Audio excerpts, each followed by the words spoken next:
It's now time for our business update with Catherine Bennett. Catherine, tensions between Australia and China seem to only be getting worse. That's after a Chinese official tweeted a doctored image of an Australian soldier who was holding a blood-stained knife to the throat of a child. But things aren't just political. Trade relations are strained as well at the moment. Tell us a bit more about that.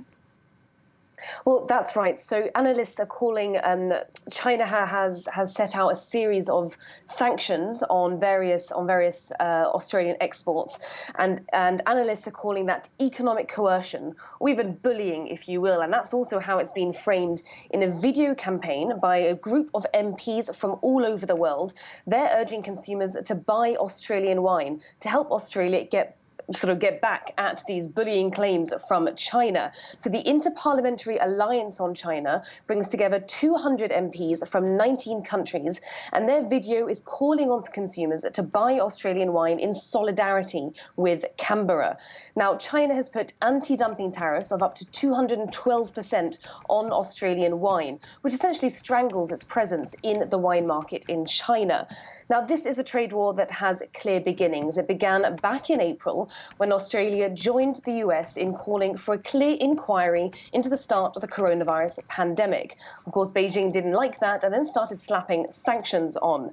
So on a larger scale, this is actually a serious thing for Australia's economy and could have quite big implications. That's because China is Australia's #1 trading partner. And last year, two-way trade amounted to 252 billion Australian dollars. That's 154 billion euros. And for more on that, we can actually listen to the Australian Treasurer, who spoke at a press conference earlier today. Consumption is the largest contributor to GDP, 4 percentage points today, whereas the detraction from net exports was 1.9%. But trade is absolutely critical for Australia. Of 25 million people, we look to be trading with the larger populations in our neighbourhood and beyond. And I'm very optimistic about the opportunities for our exporters around the world. But that being said, the situation with China is very serious. Now, this latest move in the trade war comes as Australia has published its most recent GDP figures, which show that the country is coming out of the recession which was produced by the coronavirus crisis. The economy grew 3.3% in the September quarter, and that was mostly driven by household spending. Now, the government has warned, however, that these positive figures mask the fact that the road to a recovery is still long, it's still going to be bumpy, and of course this ongoing trade war with China is only set to slow that recovery down even further. Catherine, let's turn now to news from the tech industry. The workplace messaging app Slack has been bought in a major acquisition.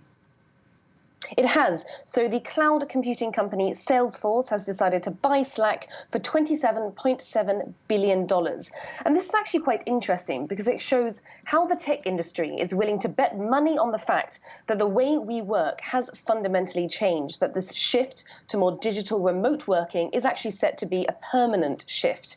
This is the largest deal we've seen in the cloud computing industry. And it's the first real sign of anyone posing a threat to Microsoft, which for so long has been the undisputed leader of that industry. Now, the CEO of Salesforce, Mark Benioff, said that Slack is the central nervous system for so many companies, and he's very pleased. He said that this was a match made in heaven.